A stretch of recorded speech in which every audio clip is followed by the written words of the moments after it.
story. Please don't tell nobody. I'll give y'all $1 million if y'all don't say anything. But social media is not buying Megan's story. One Instagram user wrote, I'm confused why she's speaking on a case that's still open. Another person wrote, we're not believing her still. Do y'all believe Megan's side of the story? And why do you think people are having an issue with this? Al, let's go to you first. I think there's so many layers to this. I think that a part of her story makes sense, and a part of her story doesn't make sense. And I feel like that is where the problem lies, especially if you're going to do a national interview with someone like Gayle, which is going to put all eyes and ears on you, even though you're not bringing the charges against Tory Lanez. It's still discoverable evidence that we are afraid you doing these live interviews and there be sentiment, right? Because we all know how sentiment can change the focus of a trial or whatever. So I don't know. I feel like there's a part of me, 50% believes one part of her story and 50% don't believe the other. I know Funky's gonna hit this real good because I agree with him. I feel like that there were some actions that occurred that he did with that gun that caused her the injury, and I also think that she had some type of relations with Tory without a doubt. Because why else would she be hanging out with him so frequently and going to the the Kardashians' house?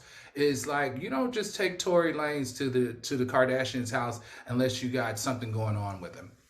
Okay, Q, what do you think? Megan, her team got to figure out which game they're playing. Are they playing the legal game? Are they playing the game of public opinion? Or are they playing the game of both?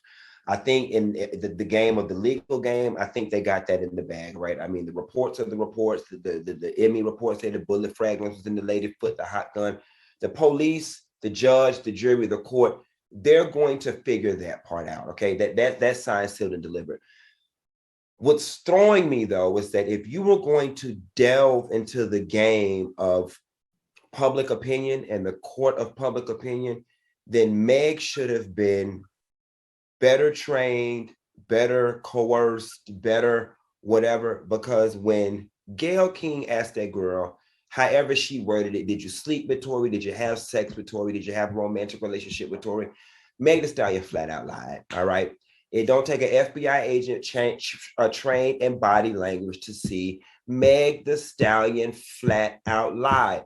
Now, here's the thing. There are a lot of y'all I saw in the social media comments saying her lying about her sexual relationship with him doesn't have anything to do with him shooting her in the foot. That's not true. You know what I'm saying? Now, some people may argue that it does. Some people may argue that it doesn't. If he shot her in the foot, it doesn't change the fact that he shot her in the foot, but it definitely does give us context as to why it may have happened. It gives us motive. And my whole thing is y'all like to get on here about this support Black women thing and protect Black women thing. But you know what? Y'all also have a responsibility as part of that campaign to make it easy for us to support and protect y'all by telling the doggone truth. The girl lied about that sexual relationship. So for those people who already don't want to believe her, and for the record, I'm one of the people that do believe Tory shot her in the foot. But for those people who are already looking for a reason not to believe her, she just gave it to them because they're saying if she lied about this, what else is she lying about? Right. I do agree that Tory, well, it's either Tory or the friend. It's one of the two people that were responsible. And I think people got to remember that Megan is the victim here. What I got from her interview, and I watched it, well, that part about when she was asked, did you have a sexual relationship with Tory Lanez? And she was like, a sexual relation? I felt like she thought about it like, well, we did do something, but we didn't have sex. And then that's what it looked like to me. Like maybe there was some oral given, maybe there was a hand, you know what I mean? Like that's what I got from that. And I think at that moment she was thinking how I should answer. Should I give y'all that? Or can I get away on the technicality of I didn't have sex with him, but something did happen. That's what I got from, and I read people for a living, okay? How they answer questions. That's what I got. Claudia, if you read people for a living now, you know that there's been a ton of research. There's been a ton of research and how she answered that question by the pause, by the movement of the eye, by looking. Then she said, "Who, Tory?" Right. Tory? all of that.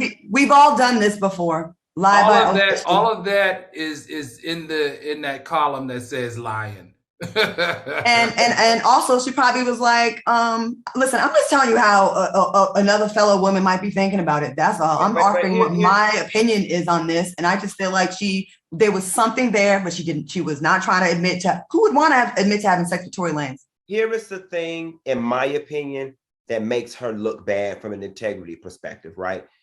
The case is already underway. Therefore, this whole Gayle King interview was served no other purpose than to make him look bad in the media and to gain favor. My whole thing is, if you're going to come to the media and spill all the tea to make him look bad, you got to spill your tea too, Ma. That's just how you can't have it both ways. If you're going to come to give the tea and drop the story and give us the exclusive, you got to tell it all. You can't cherry pick the pieces that make you look good and the pieces that make him look bad, and then lie by omission, but then want us to be on your side when we visibly see that you're lying. You can't have it all those ways, Mama. So I hear you. I just get it. I get it. Q, I thought something that you brought up that was interesting was that a lot of Black females don't believe her. A lot of Black females don't believe her. And I found that to be very interesting, given that her story pretty much has been consistent the whole time. I just find it very interesting that a lot of Black females don't believe Megan. I don't find it shocking at all, because this is how it always is. If there's a Black male celebrity and a Black female celebrity, the Black community, I'm sorry, this even happens in my own family, we tend to side with the Black man. The woman is fast, the woman's a liar, the woman's a gold digger, she's the hoe, and we kind of make passes. This man talked about it on records. He had a video where he had horses' legs being chopped up, all kinds of stuff he's done. And then when Megan talks about it, it's a whole thing. But why is she talking about it and he's not? Because he's the one that's being accused. Megan's the victim here. I just feel like I'm not surprised, because if you look in any comment section on any blog, when it comes to these kind of stories, we always tend to go, not always, but a lot of times this is very common. I'm not surprised at all. So I just for clarity, I just need to know, general public, Black delegation of the NAACP of the world. Like, are we okay with her lying about this? Is it okay? Is it not okay? Like what do you see with that? No, it's not okay. It's not okay. The sex part? Yeah. Not okay, but I get it. I get it, because us admitting to a sexual thing with someone, it's different with men. It's totally different. We're gonna get. But I just think it makes her look double bad. Agreed. I'm not disagreeing. But we can already see it. It'd be different if she legitimately was pulling the wool over our eyes. But baby, when that girl said, "Who with Tory?" Girl with Bobby Brown. I mean, this whole interview is about Tory, right? Like. I get it. Listen, I'm not arguing with you guys that it doesn't help her credibility. And it would have been better if she said, listen, we messed around a couple times, but this really isn't about that. This is about a gunshot. That was the end. But she clearly wasn't properly media trained for that moment already. Maybe she didn't expect that question, which is crazy. She should have expected that question. That should have been one of the first questions. But I do get it, because we are combing over every single word of that interview. Aha. You know what I mean? We look for something. Yeah, here's my only thing. And like I said, I think that Tory shot her. Mm-hmm. But you don't get to come to the media to spray somebody else and to use it against them and then lie your piece out. You can't do that. Mm-hmm. If he gonna look bad for his piece, you got to look bad for your piece too. And if looking bad for your piece mean that you hunched a leprechaun, then that's just the price you have to pay. But you can't come spray him on the largest platform in America and then want to lie your piece out. That's just not cool. I just never believed it when I heard, but I couldn't picture 6 foot tall or 5'11" Megan Thee Stallion with 5'5.5" Tory Lanez with a struggle hair. I never saw that. Somebody in the comments said, well, they didn't have sex because mechanically it's just not possible. Y'all better make my COVID echo. Go to commercial. You know what? We're gonna take a quick commercial break on that, because no good could come of this segment right now. So we're gonna take a quick break, and we'll be back. And Megan, girl, I get it. Sometimes you got to be like, that one didn't count. You can't speak on the short ones now. Who can't? I'm just saying. He I don't like might can put it down. I'll never find out. I can't do them little baby boys. All right, y'all, we're gonna take a quick break. We'll be back.